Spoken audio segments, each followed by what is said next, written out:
Dear Marie, we all know that you have two daughters.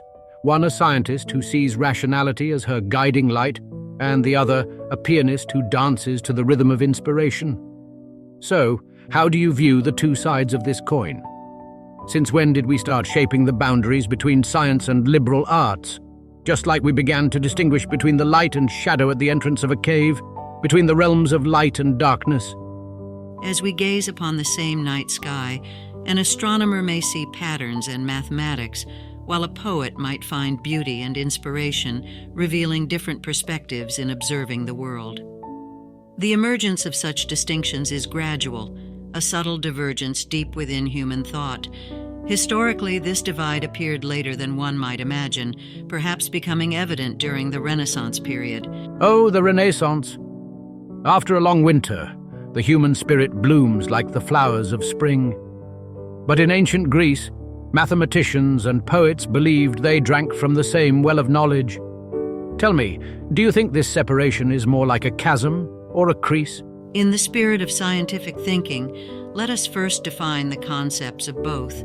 In a broad sense, liberal arts refer to disciplines that study human society, such as politics, economics, and culture, and are also known as the social sciences.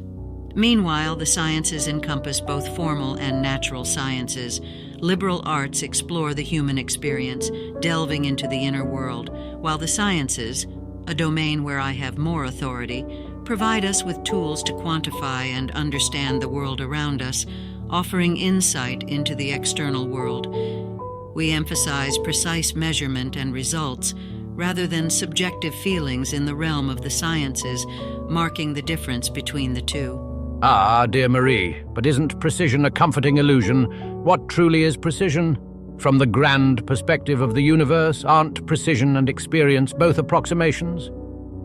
Perhaps, Socrates, but precision does get us closer to practical results. How else would we split atoms or unravel the helical structure of DNA? Your contemplation is undoubtedly profound, but like the stars, beautiful yet far beyond reach. Look, our conversation exemplifies the typical dialogue between a scientist and a humanist. You persist in asking why, and I am responsible for answering how to do it. It's a difference in thinking. Aha, Marie, I certainly do not mean to belittle the sciences. In ancient Greece, the achievements of mathematicians like Pythagoras and Archimedes in mathematics and geometry were like the currents propelling the human arc forward. I'm just concerned about the impact of such divisions. Do you recall Protagoras' warning? He said, "Man is the measure of all things," cautioning against falling into the trap of binary thinking. And in the pursuit of truth, aren't philosophers and scientists both like Icarus, risking a fall while soaring in pursuit of knowledge? The difference lies in the fact that this scientist would certainly conduct a test flight before trying the wings, while you might drink the poison without a second thought. Much like how artistic youth love opening coffee shops and bookstores, only to quickly go out of business. Socrates, the purpose of science is often very practical. We focus more on the questions of survival and improving life. Artists and thinkers, on the other hand, often focus more on their inner feelings, and their contributions to society differ. That's an interesting perspective, Marie. I agree with some of your points.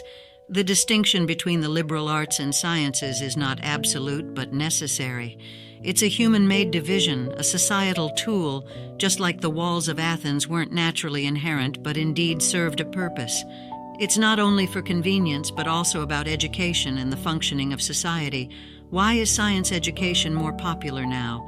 Because it's closer to practical applications, closer to employment, closer to a stable life. Only great thoughts alone cannot survive, Socrates. We need to care about more specific issues. We can't, unintentionally, not engage in worldly matters. Wonderful insights. When lips are dry and the table is empty, the survival instinct rings louder than the whispers of philosophy. How can one stand tall and gaze at the sky with feet mired in mud? But isn't it a problem itself, when those engaged in the humanities and social sciences struggle to make a living or earn respect in society? Scientists and thinkers both unveil truths, one about the external material truth, the other about the inner truth of the spirit. If we only value the external world and belittle the echoes of the spirit, Haven't we lost our souls and trees their roots? Art is the physics of the soul, science the symphony of the universe. The distinction between liberal arts and sciences is like lines drawn in the sand, meant for perspective, not for elevating one over the other. If a sailing ship sets out without the songs of sailors, does it not lose its direction and purpose, no matter how fast it sails? In truth, many historical figures excelled in both the liberal arts and sciences. Da Vinci was a polymath, Einstein's musical prowess is well known, and Steve Jobs was renowned for his humanistic qualities. Thank you, Marie. My children, one pursuing the arts and the other the sciences, I believe they are two paths to seeking truth. As for your mention of phenomena and problems, I cannot answer, Socrates. Is it because it's a question of liberal arts? On the contrary, life seems more like a question of the sciences. It's too concrete.